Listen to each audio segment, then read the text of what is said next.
Ego is a bit better at diving, and neither side really directly wins out in scaling either. Maybe Granger ekes it out just a little bit in the late game because of how his stacks work, but otherwise I think a lot of it comes down to how well the early game snowball actually happens for the respective junglers. And if we're talking about the junglers, Karin's actually equaled King Kong's KDA, who has been like topping the charts overall, so we can't just be focusing on what's happening in the jungle. The rest of the lanes have something to prove as well as we jump on into the Land of Dawn. Let's see, match number 2 right here. First round itself for the team of RRQ HOSHI versus Alter Ego. Indonesia right on the line here. Who will be the first one to go into the qualifier of Challenge Finals? Now, looking on the side right now, it seems that both respectively using their potential to actually scout the area. We do see Rins pushing into Roundale, trying to actually hold them off from the territory as well. Ido also trying to find a way if they can actually try to go in and squeeze himself, but it's not going to be any case as we do see both sides are taking care of each other. I have to point this out a little bit because it's very rare that this happens, but both teams have 3 Impure Rages, 1 Concussive Blast, and 1 Brave Spite. It's very, very unusual that we have the same 5 emblems on both sides, but of course the actual emblem setups are a little bit different there. It's just a little bit of fun trivia. In terms of battle spells, it is of course going to be very different as well, with a heavier focus on Purify on Alter Ego just to deal with the Tigreal, and even the Sprint on Dyron because they want this glue to be running down the back line. So let's be careful though. Vexana is a counter to glue for a reason, so Split cannot be used too willy-nilly. Let's see. Right here, it seems that they're going to gang up straight away to Dyron. Starting off immediately, Susujin also comes through. But at the same time, they're just going to deny any composure coming in from Alter Ego. Try to gang things up. Edok also denying as well. Trying to actually pull into Dreams as well as Gebe. It seems that Alter Ego, the attempts was been failed or been challenged away from RRQ HOSHI. So right now Turtle is in the side and they will be trying to actually contest it up. RWM been put out straight away and we do see right here immediately to be shut down by Gebe, and at the same time a lot of investment being put out by Susujin, able to take down the Turtle as well as getting the first blood as well. Nino on the rise here, try to push into Edok, but at the same time with the cause right here, Nino will be able to pull through to get Edok, but Susujin is on the rise. Darren takes down Dreams immediately and Susujin shuts down Nino. RRQ HOSHI definitely come out on top in that one. They get the turtle and they trade Edok for like 3 kills on the side of Alter Ego. So much better control over the team fight in general, but it was actually very, very scary, right? When they initially dived onto Alter Ego, they took a lot of burst damage from Roundel, but AE just didn't have enough follow-up damage after that to actually land the finishing blow, and that allowed RRQ to basically reset their cooldowns and re-enter the fight. In fact, Edok almost escaped if Nino didn't manage to just clip him on the edge of that dark wave. So it almost was a 0-4-3 and the turtle too. RQ are very good at taking these sort of team fights. Alter Ego needs to be a little bit more wary of it, even if they do have a tankier frontline.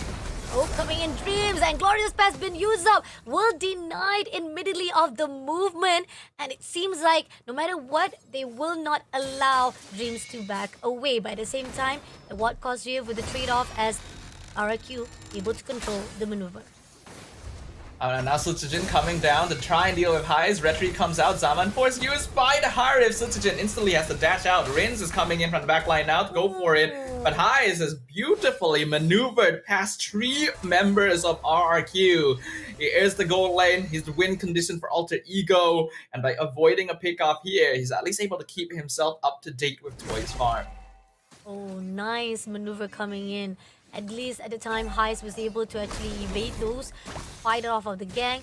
You do see Dyron clears out the minion. And it seems that Roundin and Nino will try to actually find a way if they want to actually go out. But it seems that they decided to focus more on the turtle. will be able to tease it out. Edoc's getting the info as well, and Rinse is ready. Glorious Pass been put out. RWF also been teared out, but at the same time, they locked on. And at the same time, right here, Alter Ego will be clear. Gabe takes down Edoc immediately and pushing in straight to the side of Gabe. Darren section down, and Dreams will be in the closer as well as getting the double kill. And right this in open, Nino had to pull away. So much damage has been put out, but they are not allowing him. Mobilize straight away him, and Nino will be the one to be a casualty as well as RRQ gets the win. RRQ is just so good at sustaining their way through these team fights. Tigreal and Glue are both very difficult to deal with, and Arins is able to maintain a very safe and solid distance to continuously dish out damage on this Eve. Even the mid lane forcing out the Zaman Force, and Highs almost dies to the poke from Toy. We are 5 minutes in, and RRQ has already built up a 3.6k gold lead. Things are not looking swell for them, especially when you consider that RRQ may have the slightly better late game scaling curve. And looking at how RRQ is very persistent, try to turn things around, or even try to actually shut down Alter Ego. Nino pushing into Suzujin, Rounded also gonna try to turn things around as well to back things up, but doesn't able to do so as Suzujin managed to pull away. And here on out, Alter Ego still finding the opening to close it off. RRQ are definitely maintaining control over the map a lot more effectively. This Glue doesn't get picked up too often, but is a very, very good counter pick towards Phobius in particular. And if the enemy team doesn't have good ways of punishing him, he just has such a strong presence.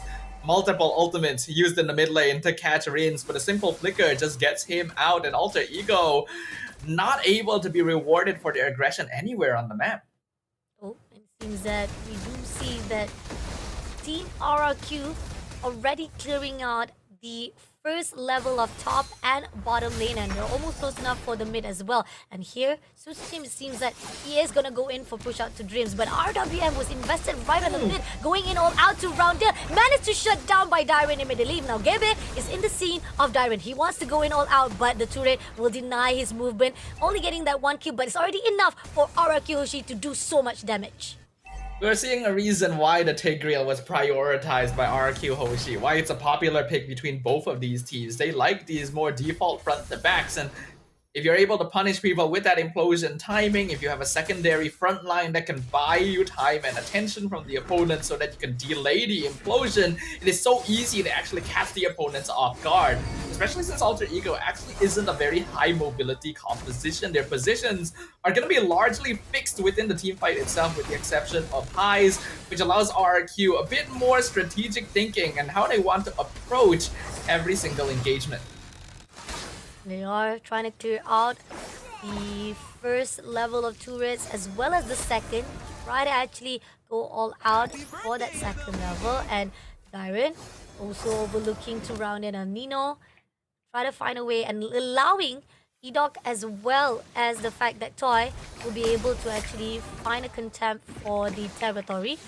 Almost there, and turrets number 2 on the level of top lane will be cleared out. And so far, RRQ for the pushing of the control-wise has been fruitful for their side, and Team Alter Ego still struggling not only to win those fights, also try to control the movement.